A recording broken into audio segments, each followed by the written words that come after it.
Warahmatullahi wabarakatuh. Alhamdulillah ala ni'matillah wa ala barakatillah wassalatu wassalam ala habibillah sayyidina Muhammad ibn Abdillah wa ala alihi wa sahbihi wa man tabi'ahu wa walah la hawla wa la quwwata illa billah amma ba'du. Hadratul mukarramun, para alim ulama, para guru yang sama-sama kita hormati, kita muliakan, Al-Mukarram Al-Habib Abdullah Al-Ghaf, mata'anallah bituli hayatih wa nafa'anallah bi'ulumihi wa katharallahu zawjatah insyaallah. Yang sama-sama kita hormati Al-Mukarram Al-Muhtaram Satria Al-Ghazali, mata'anallah bituli hayatih wa razaqahullahu auladan katsira zaujatan salihah. Amin ya rabbal alamin. Juga Ustaz Nasrullah, mata'anallah bituli hayatih wa nafa'anallah bi ulumihi wa katharallahu auladahu wa zaujatahu. Amin ya rabb. Enggak paham Ustaz Ahmad. Itu enggak ngaji bahasa Arab. Ngambilin dari belakang. Nahnu natakallam bil lughah arabiyyah min al-awwal ila al-akhir. Fala ba'sa bihi. Alhamdulillah wa syukurillah wa ala barakatillah, kita berkumpul pada malam hari ini dalam rangka kita tasyakur, dalam rangka kita muhasabah. Mudah-mudahan tasyakur kita pada malam hari ini diterima Allah Subhanahu wa taala dan menyebabkan ditambahkannya rezeki buat kita semua zahiran wa batinan. Amin ya rabbal alamin. Karena kata Allah, la in syakartum la azidannakum. Cuman syukur dalam bahasa Arab itu mengandung 3 makna. Syukur itu tidak hanya diucapkan dengan lisan, mengucapkan alhamdulillah, tidak. Kalau diucapkan dengan lisan namanya tahmid. Tapi syukur itu ya lahu salah satu arkan, memiliki 3 rukun. Kalau tidak terpenuhi 3 rukun ini, maka orang tersebut belum dianggap bersyukur.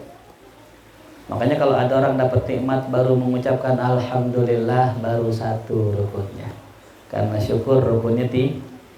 Yang pertama adalah qaulun bil lisan. Ya, harus diucapkan dalam bentuk ya, lisan.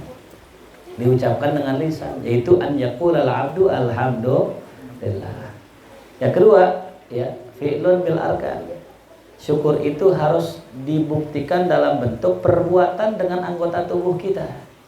Kalau Allah kasih kita sehat, maka cara bersyukurnya sholat, karena sholat ibadatul ya, badan. Kalau Allah kasih kita harta, maka bersyukurnya bersedekah. Kalau Allah kasih kita ketampanan wajah, rupawan, nah itu cara bersyukurnya ya dengan dijaga ya, itu cukup 1 insyaallah Ustaz Nasrul istiqomah. Amin. Istiqomah tahu panjangannya. Istrinya 1 dibeliin rumah, itu ya panjangannya. Alhamdulillah.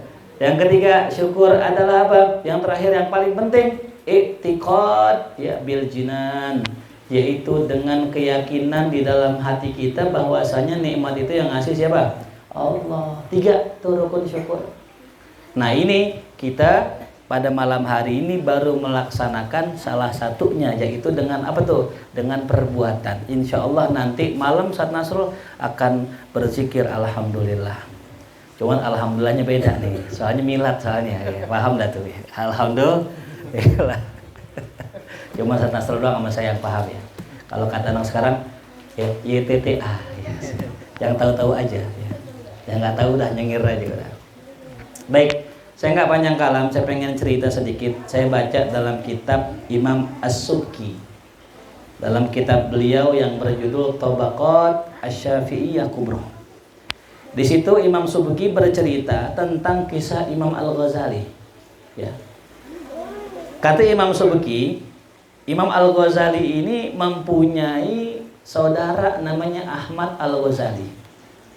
Yang mana Imam Ahmad Al-Ghazali itu masyhur menjadi seorang ya, ahli dakwah, menjadi seorang wa'idh, penceramah. Kalau zaman dulu namanya apa?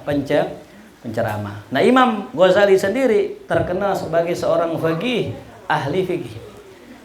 Nah, ini ada salah satu sebab yang menjadikan Imam Ghazali, yaitu Imam Muhammad Al-Ghazali dan saudaranya Imam Ahmad Al-Ghazali menjadi demikian. Apa sebabnya?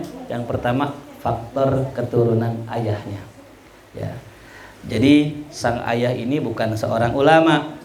Sang ayah ini bukan seorang kaya raya. Kata Imam Subki, anna abahu kana fakiron. Dulu bapaknya Imam Ghazali, bapaknya Ahmad Al-Ghazali orang fakir. Solihan. Nah, ya, bukan cuma fakir, tapi apa? Soleh. Fakiran solihan. La yakul illa min kasbiyadih. Tidak makan kecuali hasil usaha tangannya sendiri. Maksudnya apa? Nggak minta-minta, nggak ngemis. Tuh.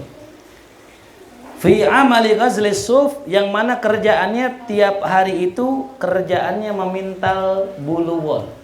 Makanya ada yang mengatakan Ghazali dibaca dengan tasydid, maknanya tukang pintal apa benang. Tuh. Kerjaannya itu. Wa yatufu alal mutafaqqihah, dan kerjaannya tiap hari selain mintal benang beliau keliling yatuf. Keliling majelis-majelis, bukan satu, keliling yatuf. Maknanya yatuf itu tawaf, keliling. Wa yujalisuhum, dan duduk bersama mereka para ahli fikih. Wa yatawaffar ala khidmatihim, bukan hanya sekedar duduk, beliau berkhidmah dengan para alim ulama. Berkhidmah, paham berkhidmah? Bantu. Ya, entar kadang nyediain kopi, entar kadang nyediain makanan, apapun kerjaan di majelis dia bantu. Wa yajidu fil ihsan ilaihim wan nafaqah bima yumkinu, dan beliau bukan hanya sekedar khidmah, beliau pun suka bagi. Itu ulama ahli fikih. Bahkan beliau suka nafkahin tuh ahli fikih dengan apa yang beliau mampu tuh. Ya. Wa annahu idza kana sami'a kalamahum, Imam Ghazali bapaknya nih kalau dengar perkataan mereka para alim ulama baka menangis. Wa tadarraa, dan berdoa. Wa sa'alallah, dan memohon kepada Allah an yarzuqa ibna, ya. Yarzuqa ibnan, agar Allah berikan beliau anak. Wa yaj'alhu faqihan, dan beliau berdoa, ya Allah, mudah-mudahan aneh kayak anak guru-guru aneh ahli fikih, ya Allah. Tuh, orang miskin, soleh, kerjaannya ngaji, kerjaannya bantu ulama, dia bisa kasih apa dikasih tuh ulama, dan dia berdoa. Ya Allah, mudah-mudahan anak saya jadi seorang faqih, jadi seorang alim tuh, subhanallah. Ya. Wa yahdur majalisal wa'dhi, dan beliau suka hadir ke majlis-majlis yang berisinya nasihat. Fa idza taba waktu, kalau seandainya udah mulai datang waktunya, maka beliau nangis lagi. Ya. Wa sa'alallah an yarzuqahu ibnan wa iza, dan beliau berdoa, ya Allah, mudah-mudahan saya punya anak yang suka nasihatin orang, ya Allah. Di majlis ahli fikih diminta anaknya seorang faqih, di majlis orang yang suka ceramah yang ngingetin orang biar ingat Allah, diminta anak yang bisa ngingetin orang ke jalan Allah. Fastajaballah da'watahu, Allah ijabah doanya. Punya anak pertama faqih namanya Imam Muhammad bin Muhammad Al-Ghazali.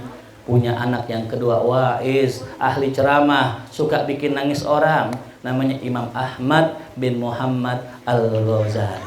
Tuh. Bahkan yang kita belum tahu, Imam Ahmad bin Muhammad Al-Ghazali, adiknya Imam Ghazali, itu bukan hanya sekedar seorang yang ahli ceramah, beliau juga ahli ilmu.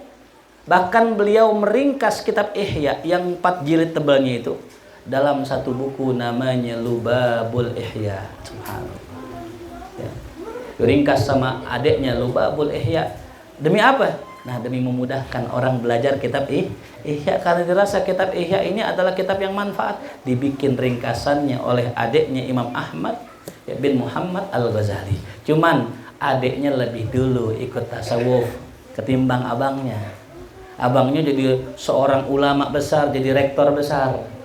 Ketika jadi rektor besar, jadi ulama besar, suatu hari abangnya sholat jadi imam, adiknya makmum. Wajar yang namanya adik jadi Ketika sholat Imam Ghazali, adiknya ngelihat bahwasanya abangnya berlumuran darah, dimundur mufarokoh. Lantas selesai sholat abangnya nanya, wahai adikku, kenapa tadi ente mufarokoh sholat? Wahai abang, bagaimana saya nggak mufarokoh? Saya lihat abang berlumuran darah. Oh ya Allah, kaget Imam Ghazali. Padahal dia nggak berlumuran darah. Ternyata Imam Ghazali lagi sholat, lagi mikirin masalah haid.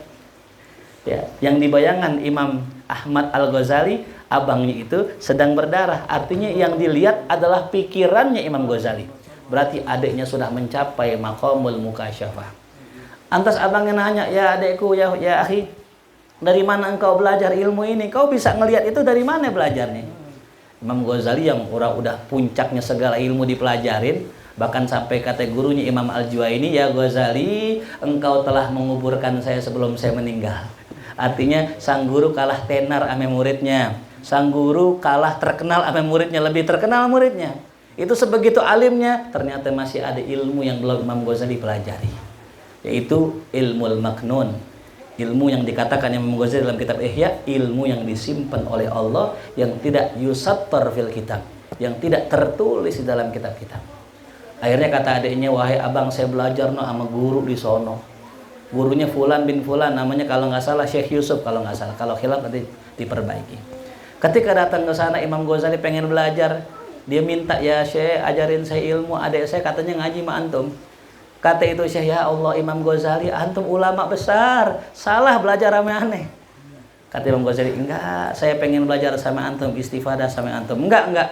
Antum ulama besar, dah pulang, sono pulang. Imam Ghazali pulang. Besok datang lagi, minta lagi, ya Syekh, ajarin saya ilmu. Enggak, ente ulama besar, pulang. Sampai 3 kali, ini guru ngelihat kesungguhan Imam Ghazali, kata ini gurunya, ya Ghazali, sekarang ente bersihkan itu kandang kuda saya. Ketika pengen diserok pakai sendok itu kotoran, dilihat dengan tangan wahai Ghazali, jangan dengan itu sendok tuh, subhanallah. Sampailah terkikis sifat sombongnya Imam Ghazali, barulah dia itu pantas yata'ahal yadkhul fit thariqah.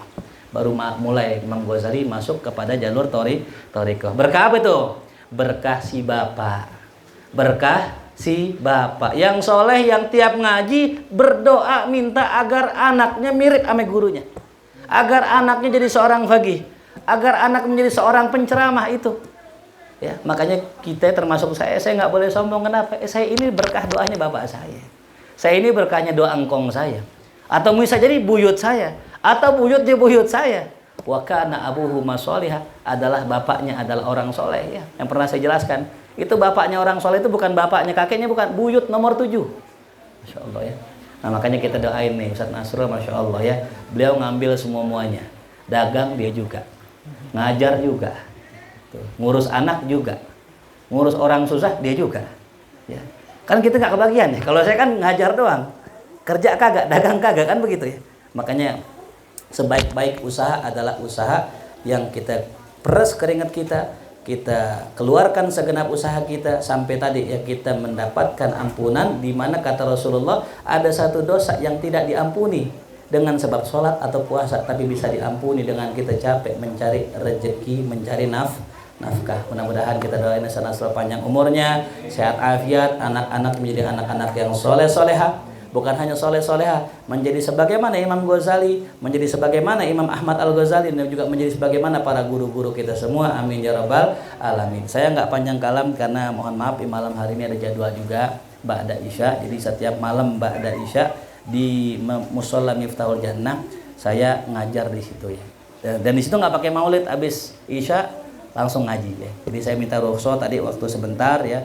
Mudah-mudahan bisa keburu semuanya, dapat semuanya ya. Mudah-mudahan istiqomah. Amin ya rabbal. Sekali lagi kita baca surat Al-Fatihah buat Ustadz Renal juga yang sedang milad ya, semua yang miladnya di bulan Juli ya. Saya juga di bulan Juli plus sebulan gitu.